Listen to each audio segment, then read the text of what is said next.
Uma das perguntas que me fizeram bastante foi: na associação em série de fontes, eu posso usar fontes diferentes ou elas sempre devem ser iguais?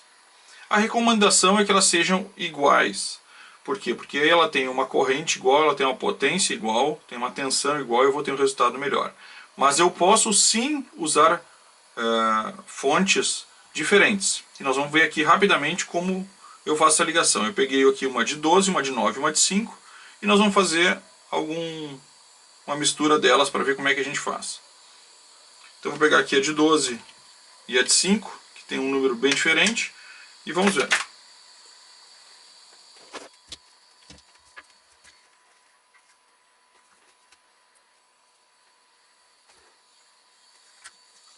Bom, já liguei as duas fontes e já identifiquei qual o positivo e o negativo de cada uma delas. Então vamos fazer o teste individualmente em cada uma. 12 volts. Esse aqui está marcando 7,5, seria uma de 5. Provavelmente porque está sem carga.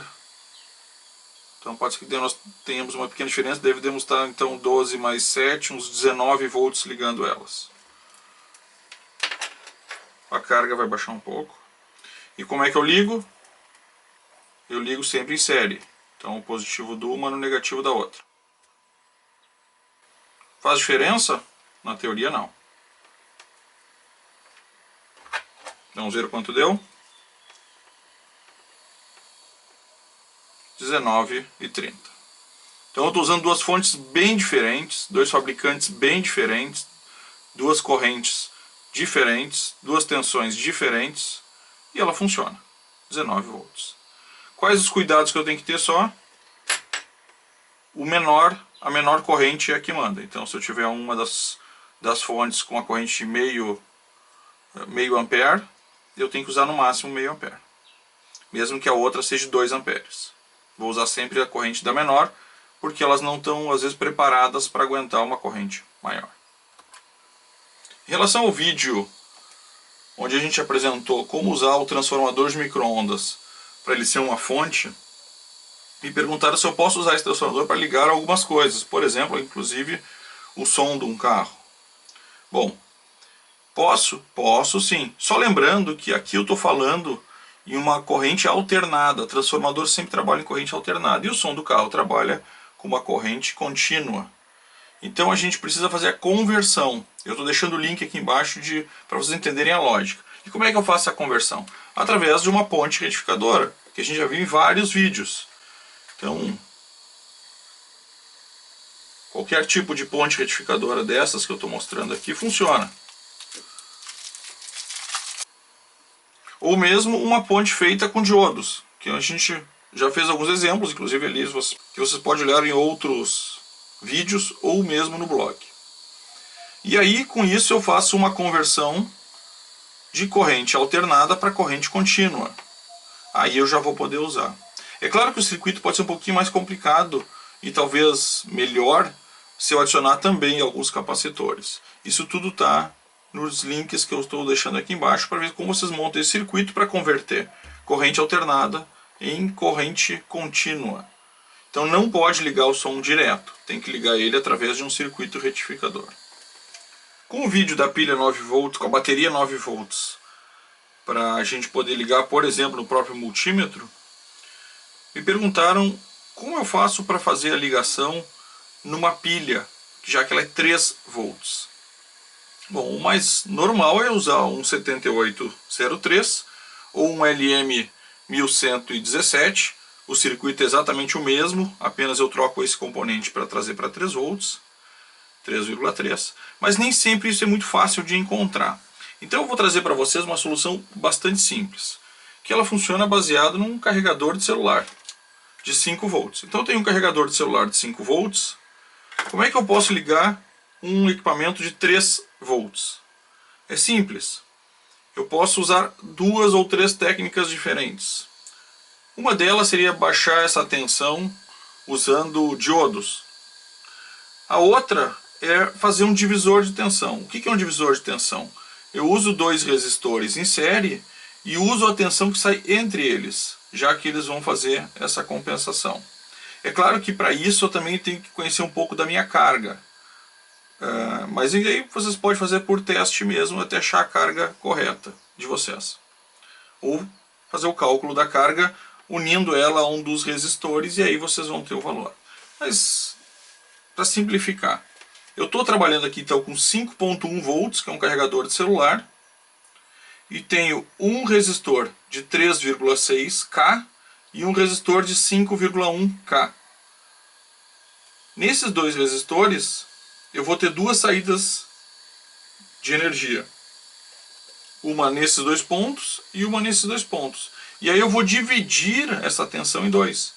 Uma eu estou saindo com 2 volts e eu estou saindo com 3 volts. Vamos fazer o teste? Então eu vou ligar a minha energia em 5.1 e meu multímetro, que está ligado aqui no circuito. Agora eu vou pegar a energia. Se eu pegar deste ponto aqui, daqui até o meio, entre os dois, eu vou ter 2,98, 3 volts. Então está aqui, com essa saída aqui, eu vou ter 3 volts para poder ligar um equipamento, uma calculadora, um rádio, alguma coisa que use duas pilhas. Duas pilhas que vão de 1.2 a 1.5 volts de tensão.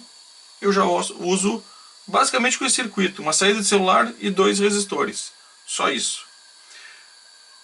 Posso fazer o teste com a outra. O que seria a outra? Eu usar esse pedaço aqui.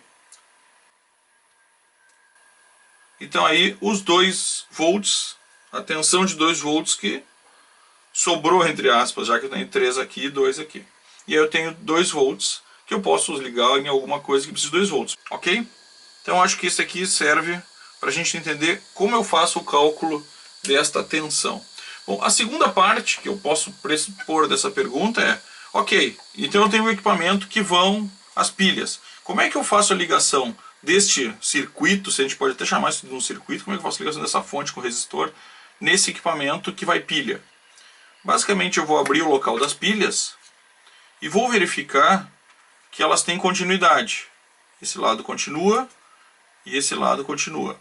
Então eu vejo que eu tenho uma sequência de pilhas nesse formato. Liga lá, liga aqui, liga aqui. Onde eu tenho a molinha normalmente é o negativo da pilha e onde eu tenho só a chapinha é o positivo da pilha. Essas que são pilhas palito. Então eu coloco a pilha normalmente dessa forma aqui. Como é que eu faço então? Basicamente eu vou soldar o meu positivo na bolinha da ponta, a primeira, e o negativo nesta molinha do negativo. As duas extremidades. Feito a solda aqui, ó, prender de alguma forma aqui, eu já vou ter a energia suficiente para ligar este equipamento aqui. Ok? Ficou claro? Se ficarem com dúvidas, coloquem no comentário que eu faço isso na prática. Outra pergunta que me fizeram foi sobre o shunt. Se ele é necessário para inserir o amperímetro ou o voltímetro amperímetro. Se eu preciso ter o shunt instalado ou não. Esses voltímetros amperímetros ou esses amperímetros, eles não precisam ter o shunt para poder instalar. Obviamente eles têm a limitação de acordo com as configurações dele. Então esse aqui, por exemplo, suporta 10 amperes. Eu não posso colocar mais que isso. Então 10 amperes.